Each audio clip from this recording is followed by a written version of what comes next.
Vandalism is the act in which one individual destroys property that is not owned by them. Some common areas where vandalism is seen around schools include garbage containers, washrooms, plants, and bicycles. Graffiti is also found on windows, benches, and doors. Not only is it hard to remove, it can cost up to thousands of dollars. Destruction of other people's property costs thousands of dollars, and it is against the law. When you are caught red-handed by the police committing vandalism, you will most certainly get arrested and get a fine or a criminal record. You can't elude your sentence when you're arrested for vandalism because you have destroyed things which do not belong to you, and you will have to pay for it. We do see a lot of vandalism to schools, typically graffiti type vandalism that occurs on the outside of the school. Typically it happens overnight, mostly around weekends, that we see the vandalism occur to the outside of the school, whether it be with spray paint or markers or some sort of form to disface the school. Students damage school property, I think, out of a form of rebellion. They're angry at authority. They might be angry at a particular teacher, and that's fine. I mean, they have to let their feelings out. Unfortunately, the only way they feel they can do that is they want to express themselves through damaging public property, which costs their classmates. We often associate vandalism with secondary schools. However, elementary schools are also a target. I feel bad when I see vandalism around my school. It makes me feel bad when people work really hard to make it look good, and then it all gets ruined, and it paints all of us with the same brush that teenagers are vandalizers. We come here to learn, and they just take it away because we've just walked in, and then you just see all these mean stuff on our wall, and it kind of brings down the spirit of the school, and it puts a label, like saying, don't go to this school, stuff happens.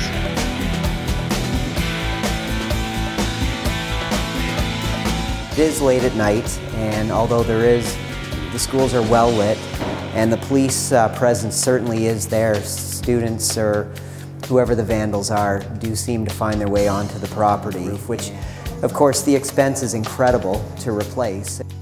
So what if you do see someone vandalizing school property? Do you know what to do?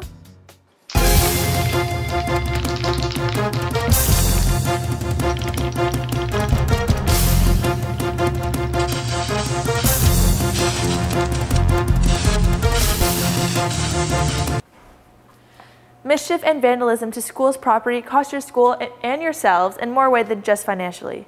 Roughly $379,000 is spent repairing vandalism each year.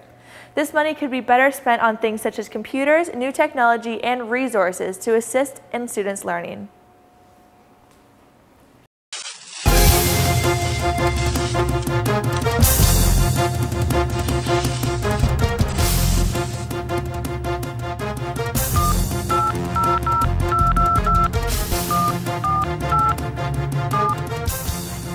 Thank you for calling Crime Stoppers of Simcoe Different Miss Coca. Did you have an anonymous tip you'd like to submit?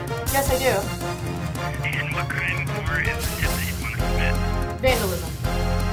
Okay, do you have a brief description of where, when, and what happened? I was walking past Barrie North Collegiate and I saw a man spray painting the side of the school. Would you happen to know this man's name? But I think it's Ryan.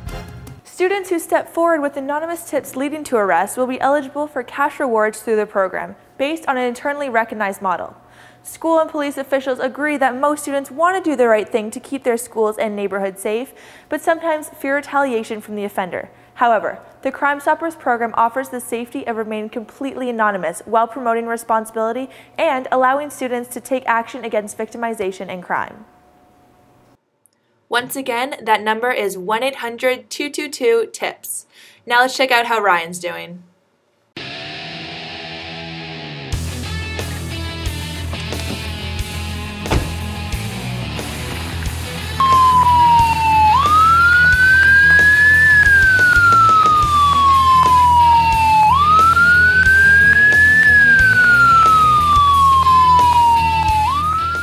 Crime Stoppers is a great tool for us if it's utilized. We encourage people, witnesses, or anybody that has any information about a criminal offense to call into Crime Stoppers. And the great thing about Crime Stoppers is that it's anonymous. They do not have to provide their information, and the police still receive those great tips. Anything that can lead us in our investigation towards the suspects or the persons of interest who may have done the crime. Sometimes it's a great start for us if we have information about a crime and we don't have a lot of other evidence to go on.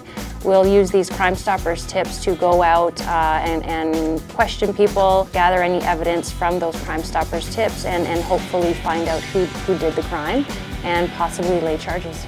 Crime Stoppers is on our side and it is anonymous. I think that nervousness goes away very quickly. Crime Stoppers does a great job of ensuring that your anonymity is ensured. They don't want to know your name. They don't want to know, what your background is. They just want a tip to know how they can solve the problem. So that students can feel very assured that it's a good thing to do, especially if they're afraid to come forward, if they're afraid of being identified in any way.